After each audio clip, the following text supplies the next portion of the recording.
রাত তখন গভীর, চারদিকে নিস্তব্ধতা। ঠিক তখনই সামাজিক যোগাযোগ মাধ্যমে ভেসে এলো একটি হৃদয় বিদারক বার্তা। আমার প্রাণপ্রিয় আদরের মেয়েটা আর নেই। জাতীয় ফুটবল দলের সাবেক তারকা কায়সার হামিদের এই একটি পোস্টেই থমকে গেল পুরো শোবিজ অঙ্গন। লিভারের জটিলতায় মাত্র ৩০ বছর বয়সেই জীবনের ওপারে পাড়ি জমালেন সম্ভাবনাময়ী কন্টেন্ট ক্রিয়েটর ও অভিনেত্রী কারিনা কায়সার। কিভাবে নিয়তির নিষ্ঠুর পরিহাসে চেন্নাইয়ের হাসপাতালে নিভে গেল এই প্রাণবন্ত তরুণীর জীবন প্রদীপ।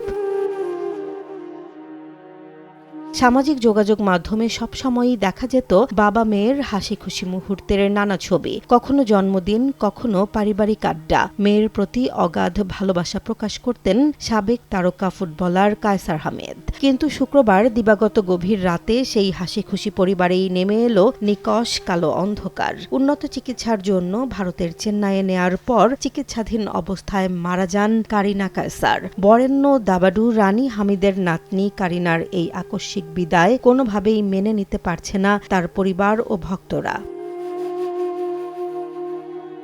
মৃত্যুর আগে বেশ কয়েকদিন ধরে জীবন মৃত্যুর সন্ধিক্ষণে ছিলেন কারিনা। পারিবারিক সূত্রে জানা গেছে, প্রথমে সাধারণ জ্বরে আক্রান্ত হয়েছিলেন তিনি, তবে পরবর্তীতে তার শরীরে মারাত্মক সংক্রমণ ধরা পড়ে। একই সঙ্গে হেপাটাইটিস এ এবং ই জনিত জটিলতায় তার লিভার ফেইল্ড দেখা দেয়। ঢাকার একটি বেসরকারি হাসপাতালে লাইফ সাপোর্টে রাখার পর গত সোমবার এয়ার অ্যাম্বুলেন্সে করে তাকে চেন্নাইয়ের ভেলোরে খ্রিস্টান মেডিকেল কলেজ হাসপাতালে নেওয়া হয়। সেখানে ফুসফুসের চিকিৎসার পাশাপাশি লিভার ট্রান্সপ্লান্টের প্রস্তুতিও চলছিল। কিন্তু শুক্রবার ফুসফুসে অ্যান্টিবায়োটিক দেওয়ার সময় হঠাৎ রক্তচাপ কমে যাওয়ায় চিকিৎসকদের সব চেষ্টা ব্যর্থ করে চির বিদায় নেন তিনি।